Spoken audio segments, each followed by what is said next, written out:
Some heads are beginning to roll after the complete and utter failure of Concord.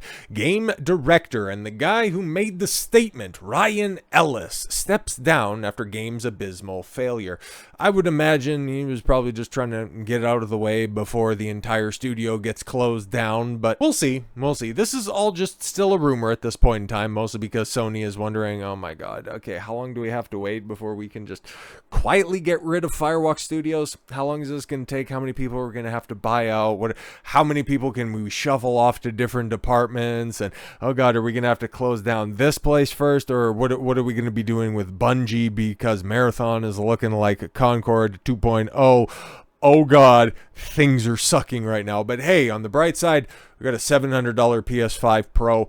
A new rumor claims that Concord game director, Ryan Ellis, stepped down from his position after the game's abysmal failure, and that saw the server shut down 2 weeks after it launched. I still can't believe that is exactly what played out. That's not being hyperbolic. 2 weeks after its launch, okay? 10 days after its launch was the announcement that, yeah, we're not gonna be able to see it out through the end of the week, so get your games in while you can. Don't worry, plenty of space still available. Ellis announced that the game would shutter in a blog post, yes, for PlayStation Blog, at the beginning of September. How you shared? Well, many qualities of the experience resonated with players. Yeah, name 6. We also recognize that other aspects of the game and our initial launch didn't land the way that we intended. No, you probably anticipated hundreds of thousands of players over the course of the next few months, hell, into the next few years. You had an entire roadmap set out, according to other sources within Firewalk. Like, you had grandiose plans for the launch of this game, but in actuality, instead of hundreds, even tens of thousands of fans, you had tens of fans. Seriously, 697 peak concurrent players? Oof. He then declared, therefore, we have decided to take the game offline beginning September 6th, 2024, and explore options, including those that will better reach our players. While we determine the best path ahead, Concord sales will cease immediately, and we will begin to offer a full refund for all gamers who have purchased the game for PS5 or PC. Which is, yeah, when I first seen this statement, and obviously you can go back to the video that I made at the time that this was announced, I kind of thought that this was just laying the groundwork that, yeah, okay, we're going to be taking Concord offline in the way that it is right now. We're just going to go ahead and take everything back, but anticipate hearing something from us in the next few months that, yeah, we're going to reboot it as free to play, and yeah, we're switching up some of the character models. We're bringing it back to the lab. We're turning on the oven. We're preheating the oven so we can let it cook a little bit longer, and yeah, we'll be coming back in a different sense a little bit later. We learned from our follies, and we're going to go ahead and repair that. But with news of the game director stepping down, okay, of Sony apparently also looking at potentially closing the studio, I don't really think that is going to be happening at all. A new rumor from Kotaku's Ethan Gotch claims that Ellis has stepped down from his position as game director. Gotch wrote, Ryan Ellis told staff at Firewalk last week that he'd be stepping down from the game director role and move into a support role instead, according to 3 sources familiar with the change. They should not be surprised, given it's quite difficult to be a game director when you do not have a game to direct. Yeah, exactly, because, well, okay, like I said, could be going back in the can, could be cooking, but at this point in time, I don't know. I really don't know. Nobody does. Aside from this rumor that Ellis has stepped down as game director, Gotch claimed 3 sources inside Firewalk Studios informed him that they are pessimistic about Concord returning. At least one of them allegedly confirmed that they had been asked to explore pitches for something completely different than Concord. He also indicated that there are uncertainty as to what happened to the studio moving forward. While some may have been asked to pitch new products, others are speculating that they might get moved to other studios within the PlayStation Studios network. Still, others believe that layoffs are around the corner. Layoffs? We're talking layoffs? Oh, we're just trying to get a game out the door. Well, you did, and it ended up in a bargain bin. Now, I don't think that this is legit, given the fact that there are full refunds that are out there, and that doesn't just simply extend to the end user. That also goes to Target or Walmart or any of those big box stores that bought hundreds of or thousands of copies of this game across the chains, okay? Not one singular store would end up with hundreds of copies unless they're blatantly stupid, but there being these big old discount bins of, here you can get your $1 physical copy when, or a couple weeks ago, eBay scalpers were out there trying to flip them as extremely rare collector's items. I've never seen a physical copy of Concord, just for the record, because if they were deeply discounted for like $1, I'd probably pick up a handful. Okay, I got a spare $5 kicking around or something like that. And especially I could help out a struggling studio trying to apparently recoup $400 million. What the fuck? $400 million on Concord. It's as much as I disbelieve that this, in fact, is the case, that they're out there in a pallet trying to recoup any money. I cannot believe this game, like, it was reported and some people were speculating $150 million, about $400 million. Now, we heard that this game has been in development for 8+ years, give or take. So the 9-digit club was definitely on the table. This is a high-profile studio. Sony came in at the 11th hour, about, what was it?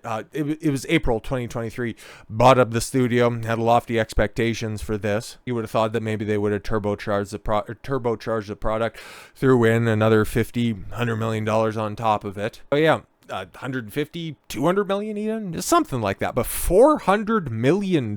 That's why they're going to try to write this down any way that they can. That's why these big, grandiose refund policies are out there, because they want to be airtight, that they can go ahead and try to write down any kind of loss that they possibly can, because that is an insurmountable amount of money for a brand new IP, for one as shallow as that, in a genre that is long since reached maturity. What are we doing? I was shocked when I first seen this, and well, the longer that I sat on this and let it ruminate, it's like, it makes sense in some twisted sense, but let's get into this rumor here. Concord reportedly cost $400 million to develop. That does not include costs for what it cost Sony to purchase developer Firewalk Studios. Wow, so that's just 400 bills for the game itself. A rumor from Colin Moriarty. He doesn't get cited very often with breaking news, but he's fairly accurate when he does. So, hey man, I think there's probably some validity to this. Host of Sacred Symbols, and yeah, founder Last Stand Media, and yeah, I've stated it before. When it comes to game coverage, like, most of the industry sucks, but Last Stand Media, I think that they're the best at what they do in that genre. Claims that Firewalk Studios Concord, which was shut down around 2 weeks after it was released, cost $400 million to develop. Moriarty detailed in a video uploaded to X that he spoke extensively with a Concord insider who informed him that Concord cost about $400 million to make. He went on to reveal that ProbablyMonsters, the original owner of Firewalk Studios in Concord before selling to PlayStation Studios, and the game's original investors had spent $200 million on the game before it was even in its alpha state. Oh my god. Moriarty said, up to the point of the game went to alpha state, they had already spent $200 million on it. It is unclear how much of that money is from ProbablyMonsters and the original investors into the game, and how much of that was from Sony. Next, he shared, when the game had $200 million spent on it, it was basically in an alpha form in Q1 of 2023, and that the point until the game launched, Sony spent another $200 million on it. So over the course of a year, they had to spend $200 million to take it out of alpha. The scuttlebutt behind the scenes about Concord is that the game was in a laughable shape when it was shown. Basically, when the alpha was ready to go, it was in such horrible shape that Sony felt that they needed to spend as much money again, so 200 and 200, to get the game to MVP, minimum viable product status. Oh my god, this is the worst case scenario of the sunk cost fallacy coming to fruition. When you think, oh god, we've already spent $200 million on this and we need to recoup something quick, spend another $200 million on it when you could have, funded 200 other projects. What was the budget on Astrobot? Just wondering. And that has gone on not to just make back its money, but honestly is Sony's biggest first party hit of the year, depending on the cut that they make from some of their PC ports. But bro, This is crazy. Not to the status of it being a great game, just to get it to viability cost an additional 200 on top of the 200 already dropped. Major expense was the urgently outsource much of the game to other studios, but they created the studio. Sony is so fucking dumb when it comes to this stuff. Okay, you bought the studio on the idea that, oh my god, there's a lot of ex-Bungie guys, like the good ones, you know, the guys that made Halo, worked on Oni. Okay, like they made the studio. It was a passion project, and ProbablyMonsters. It's like, you know, hey, the former CEO guy, like he was one of the instrumental figures over there. So this has got to be good. But instead of doing a full analysis prior to you buying the studio based on this game that they were going to be putting out, instead of you looking at the product that they had and went, oof, yeah, we were really interested until we seen the shit that you put out, and brother, ain't nobody bringing that stuff to market. We'll go ahead and we'll look elsewhere. Best of luck to you in your future endeavors. Don't get too comfortable in your office space, because I think that's going to be up for sale here in a little bit. But no, they decided to, I don't know, either go in blind or think that, you know what, we can go ahead and make this reclamation project. We can outsource the work of the newest studio that we brought under the umbrella of Sony Studios, or PlayStation Studios, because of the talent that's on display, but we need to outsource the work because of the lack of talent. Make that one make sense. You deserve to lose this much money on it, Sony. If that was your thought process, if that was anything approaching your thought process, just the hubris on display here is phenomenal. But yes, and the two fundamental games were not worked on at all up to the point in which the game was shown in alpha. Onboarding, nothing about that. There was nothing about, how players make their characters, all the kind of stuff, or choose their characters and get there. And monetization, two very expensive, very specific, and boutique things that happen to games like this. Yes. I still maintain that that's a pretty decent looking controller. I just wonder if that's going to be in a bargain bin somewhere, because I'd actually buy that. Later in the video, Moriarty claimed that the executives at Sony, and specifically PlayStation Studios boss Herman Hulst, were championing the game and believed it could be their Star Wars. Yo, you look around at modern day Star Wars and go, yeah, we have an equivalent of that, and you think that that's a good thing? Remove yourself from the gene pool. But to be completely fair, yeah, that is quite similar to Disney Star Wars. Very much analogous to The Acolyte, and also faced the similar ending. He noted that at Sony, they were describing the game as the future of PlayStation, that they had such major ambitions for the game, and they're referring to the referred to internally as the Star Wars project for Sony, that it can be repeatedly revisited over and over and over again, not only in across media, but what we were seeing. He pointed to the game being featured in Prime Video's upcoming Secret Level show, as well as the weekly story vignettes that the developers promised. And next, he shared that there was a toxic positivity vibe. Yep.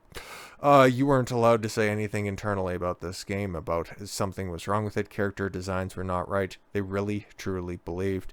This sounds like a cult. This was Herman Hulst's baby, apparently, and internally was himself a massive champion of the game. How can you be so blind? This is why Sony is in such disrepair at this point in time, where you can have the one little blip of a success with Astrobot, but you also have to realize that that is sandwiched between the failure of Concord and failure of the PS5 Pro. Nobody's going to buy that system. It's too expensive and it doesn't offer anything. But man, I'd take Colin at his word on this one. I think he's probably onto something. I think he was talking to somebody who probably did have firsthand knowledge of this. And yeah, the $400 million price tag and all the information that he dropped right there, how Sony was just so high on this game thinking it was going to be their Star Wars. But you take a look at every other studio that tried to launch a new IP based on it was going to be their new Star Wars. Just take a look at what Netflix got with Zack Snyder's Rebel Moon project. Yeah, exactly. The director's cut came out a few weeks ago. Both of those abysmal films. There's more blood and there's more boobs. Like that makes it so much better. Yeah, it didn't even chart. Fantastic stuff that you had right there. That's what happens when you give idiots a blank check, which is exactly what Sony did with Firewalk, and they're reaping the benefits. By benefits, I mean tax benefits, by writing off your game and employing the mentally handicapped. So with all that said, thank you all very much for the gift of your time. I've been Don Consuelo. I want you to follow your gut and get after it. Take care, everyone.